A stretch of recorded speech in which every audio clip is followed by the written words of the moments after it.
Boa tarde, estimados telespectadores da DW África. Boa tarde, caro Manuel de Araújo. Muito obrigada por ter aceito o nosso convite para participar deste espaço de conversa. E falo-vos a partir de Maputo, cidade que viveu na última noite um ato bárbaro, um assassinato de 2 cidadãos moçambicanos, um de nome Elvino Dias, que também é assessor jurídico do candidato presidencial Venâncio Mondlane e também do partido Podemos, e o senhor Paulo Bueno, que era o mandatário deste partido, o Podemos.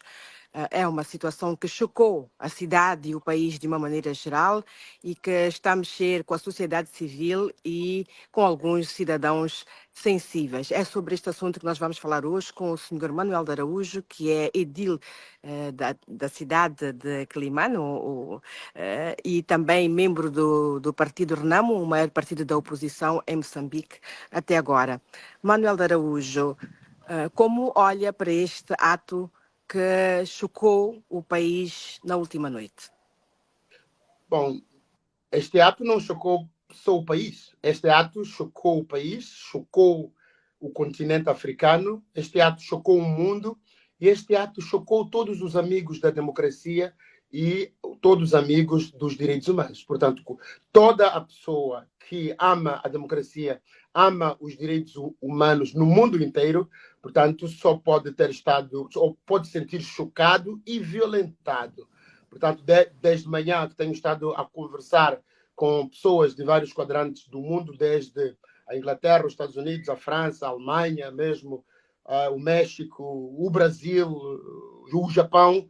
Portanto, todo mundo tem estado a ligar, tem estado a mandar mensagens de solidariedade e alguns até, os mais ingênuos, mensagens de incredibilidade. Mas para nós não nos surpreende absolutamente nada. Aliás, nós estamos nesta digressão que nos levou à Alemanha, levou-nos a Estrasburgo, a Bruxelas, mas também aos Estados Unidos e a Munique, onde exatamente nós estávamos a preparar o mundo para este tipo de situações. Porque nós conseguimos ler os sinais, nós estamos envolvidos neste processo desde 2011 e, portanto, nós já sabíamos, nós estávamos simplesmente a alertar o mundo de que este tipo de situações iria acontecer. Portanto, não nos surpreende absolutamente nada. Nós conhecemos como funciona. Mais surpreende o facto da polícia, pela primeira vez, ter apresentado indícios sobre a motivação do crime, não é? E alega questões passionais. Não lhe parece estranha esta alegação?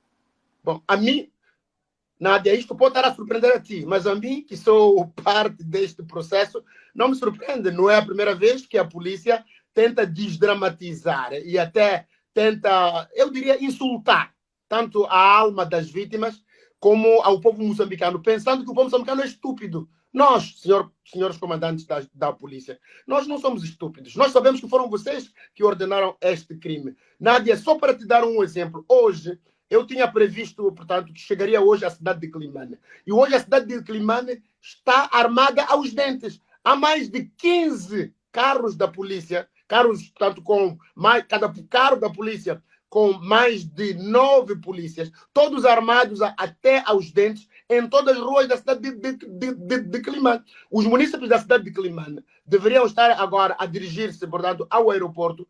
Todos estão a ser proibidos. Portanto, aliás, no dia 17 de outubro, que é o dia em que nós celebramos o aniversário do primeiro comandante da Renamo, o comandante André Matade Matsangaíssa.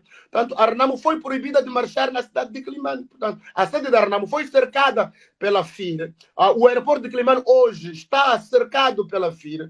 As ruas de Quelimane estão hoje, parece que haveria uma tentativa de golpe de Estado. Portanto, este é um estado de sítio que se vive hoje em Moçambique. Portanto, não é só Maputo, mas estou a dar um caso concreto daquilo que está. Portanto, não nos surpreende nem sequer 1 milímetro. Este é o comportamento da Frelimo. Aliás, quando mataram o Carlos Cardoso, o cenário foi o mesmo. Quando mataram o Sibasiba Makwakwa, o cenário foi o mesmo. Quando mataram o professor Sistaque, o cenário foi o mesmo. Quando mataram o Pondeca, o cenário foi o mesmo. E, portanto, é apenas a continuação de um comportamento de um Estado que foi capturado não só pelas gangues da droga, como também, portanto, é um Estado completamente capturado e que não responde aos anseios do povo moçambicano, mas de uma pequena elite ligada ao tráfico da droga. Como eu sempre dito, Moçambique, neste momento, não só é um Estado falhado, como também é um Estado capturado. Foi então reativado o famigerado Esquadrão da Morte, como tem sido habitual em todos os outros nunca processos foi eleitorais. desativado, na verdade.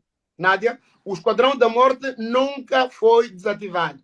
Ele apenas espera a oportunidade para poder agir. E quando a Frelimo se sente ameaçada, lembra-se, quando mataram o Sistac, era porque nós estávamos a discutir a questão dos governadores provinciais. Portanto, um dos heróis da luta para nós termos hoje governadores eleitos foi o professor Sistac. Ele teve que morrer para nós, depois, o presidente da Câmara teve que ir a Gorongosa, a Satungira, para nós hoje termos os governadores eleitos. Mas, como essa eleição foi forçada, a Frelimo até hoje, não, no seu DNA, a Frelimo não aceita a alternância para os governadores provinciais. Eles usam todos os meios ilegais, como, aliás, foi amplamente demonstrado, e é o que nós temos estado a fazer pelo mundo fora, a acordar a opinião pública internacional sobre aquilo que, na verdade, é o regime da Frelimo. Quer dizer, um país que tem um assento não permanente no Conselho de Segurança das Nações Unidas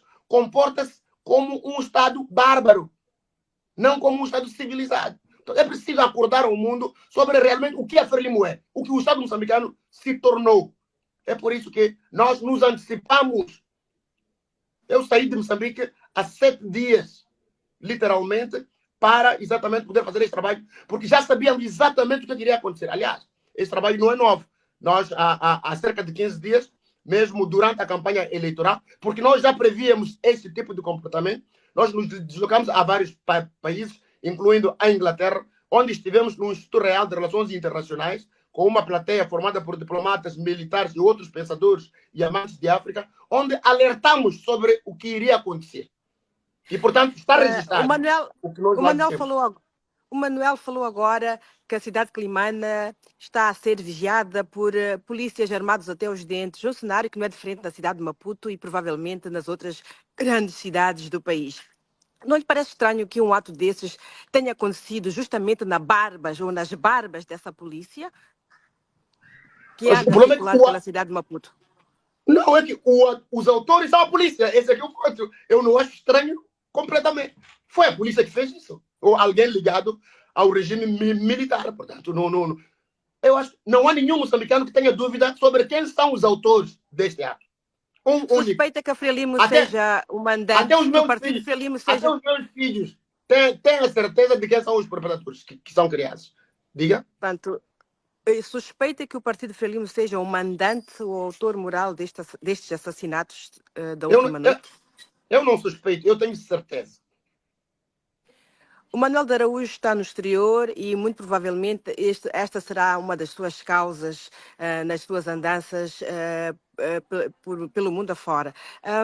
Vai tentar de alguma maneira fazer ou lutar pela reposição da justiça, por exemplo, ao nível da África, ao nível da União Europeia também? Não só ao nível da União Europeia. Eu não vou fazer, eu já estou a fazer. Portanto, como disse, estive na Alemanha, estive em Amsterdão, estive em The Hague, portanto, estive nos Estados Unidos, estive no México. Eu tenho estado a fazer aliás, como também disse, estive na Inglaterra, passei por Paris, onde tenho estado a contactar não só a deputados, senadores, think tanks, portanto, aqueles que fazem a opinião pública, todos aqueles que têm interesse, mas também as grandes empresas multinacionais, especialmente aquelas que estão ligadas ao oil and gas, que são aqueles, portanto, que alimentam este regime bárbaro. E são justamente esses que têm sido acusados de fechar os olhos às barbaridades e aos ilícitos eleitorais que acontecem no país justamente em nome dos seus interesses nos recursos moçambicanos. Esses campos, como têm reagido aos apelos e às denúncias feitas pelo Manuel de Araújo? Bom, tem ouvido e eu espero que reajam. Mas, como sabe, não é de hoje para amanhã.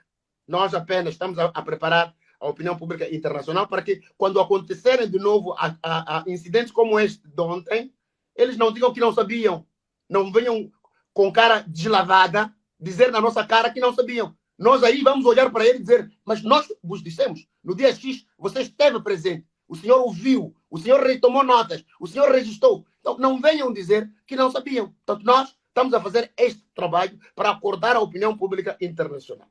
Aliás, a pergunta que não se cala sobre as eleições é por que há dois standards. Quer dizer, há eleições para a Europa com certos parâmetros e há eleições para a África com outros parâmetros. E não só para a África, mesmo para a América Latina. Nós podemos ver o exemplo da Venezuela. A Europa tem uma postura diferente quando se trata do roubo, das fraudes de eleições na Venezuela, do que quando se trata do roubo de eleições em Moçambique. A pergunta que não se cala é essa. E nós colocamos nos olhos deles, nas caras deles, senhores europeus, senhores americanos, por que vocês usam double standard? Certo. Houve um facto que chamou a atenção hoje a um ativista social e político aqui da Praça Maputense. Causou muito espanto o facto de ver cidadãos na praia a jogarem a bola, a apanharem sol, a divertirem-se depois de um ato bárbaro como este que aconteceu na última noite. Manuel de Araújo, acha que a sociedade moçambicana é uma sociedade em que as pessoas vivem em bolhas, em várias bolhas independentes umas das outras, no mesmo espaço? Acha normal esta apatia, esta indiferença em relação aos crimes bárbaros que acontecem cá? Mais uma vez, Nádia, eu acho que tu, porque estás a viver muito tempo fora de Moçambique, penso que perdeste a noção daquilo que acontece no país, infelizmente. É que eu digo isso porque eu vivi fora do país por mais de 10 anos e às vezes sentia-me assim meio perdida, como tu deve estar a sentir agora. Mas é normalíssimo. Nós normalizamos a morte. A morte em Moçambique não é problema. O teu vizinho pode morrer, a casa do teu vizinho pode ser queimada e tu continuas a viver a tua vida. É aquele síndrome que há alguns anos aí, portanto, na Alemanha, que era dito, de que, bom, ontem mataram o João e eu não fiz nada. Depois da manhã mataram ao Alfredo e eu não fiz nada. Só me preocupei quando chegou o meu dia. Portanto, nós estamos mais ou menos neste tipo de sociedade em que normalizamos a morte, banalizamos a morte. Aliás, em Moçambique, mensalmente, raptam 3, 4 pessoas e ninguém se importa. Quer dizer, as pessoas sofreram tanto que já perderam essa sensibilidade quanto, digamos, à violência, quando se tiram vidas, quando se raptam pessoas. Então, nós banalizamos, nós já normalizamos isso. Manuel de Araújo, acha que estes assassinatos de ontem vão potenciar convulsões no país ou, pelo contrário, vieram intimidar e o cidadão vai se recolher e não sair às ruas na segunda-feira, conforme foi solicitado pelo Podemos e pelo Venâncio Mondlane? Bom, primeiro, eu acho que tem havido um engano e mesmo acho que a própria polícia parece que não percebeu a mensagem. Eu acho que, pelo menos, eu descodifiquei a mensagem. O que eu entendi, pelo menos, do Venâncio Mondlane, é de que não é uma manifestação para sair à rua. É uma manifestação para ficar em casa. Portanto, não vejo intimidação. As pessoas se sentiriam intimidadas com esses atos se fosse para ir enfrentar a polícia. Porém, o Venâncio Mondlane não faz parte de nenhum sindicato e ele não tem competências para solicitar isso. Legalmente seria assim, não é? Ele tem, como cidadão, competência para convocar uma manifestação, um protesto, mas para solicitar ou convocar uma greve não o teria. Vê assim também? Bom, de facto, a Constituição da República de Moçambique, na minha ótica, faz uma distinção entre manifestação e uma greve. Portanto, nós temos o artigo, se a memória, aqui no capítulo 2, sobre os direitos, deveres e liberdades, nós temos o artigo 51 da Constituição da República de Moçambique, que diz que há direito à liberdade de reunião e de manifestação. Todos os cidadãos têm direito à liberdade de reunião e manifestação nos termos da lei. E depois temos um outro, portanto, artigo que fala da questão da greve. Portanto, uma coisa é um direito à manifestação e outra coisa é um direito, pelo menos na minha ótica, à greve. De facto, a greve, de acordo com a lei, deve seguir certos trâmites que têm um regulamento próprio.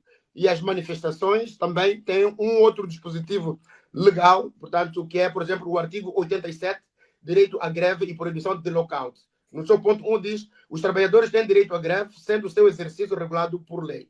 E também diz que a lei limita o exercício do direito à greve nos serviços e atividades essenciais, no interesse das necessidades inadequadas da sociedade, etc, etc, etc.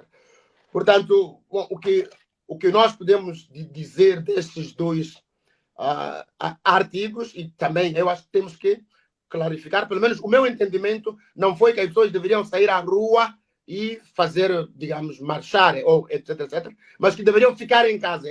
Eu diria que é uma manifestação negativa e não uma manifestação positiva. Assim como existe uma paz positiva e existe uma paz negativa. Certo. Manuel de Araújo, muito obrigada por ter participado deste espaço de debate. Nós ficamos por aqui. Espero voltar a falar consigo numa próxima oportunidade, muito em breve, provavelmente. Bom, permita-me solidarizar-me à família. Esteja à vontade. A família do Elvino Dias, a família do Paulo Bueno, aos amigos, mas também ao Podemos, por esta grande perda de dois jovens patriotas, dois jovens com coragem, dois jovens que morreram a servir a pátria. Portanto, eles vão se juntar ao deputado Pondeca, ao professor Sistaque, ao Carlos Cardoso, ao Sibaciba Macuacua e a mais de uma centena, se não milhares de jovens que pereceram nas mãos da Frelimo por defender a liberdade, por defender a democracia. Muito obrigada, Manuel de Araújo. Muito obrigada, estimados internautas da DW África. Até breve.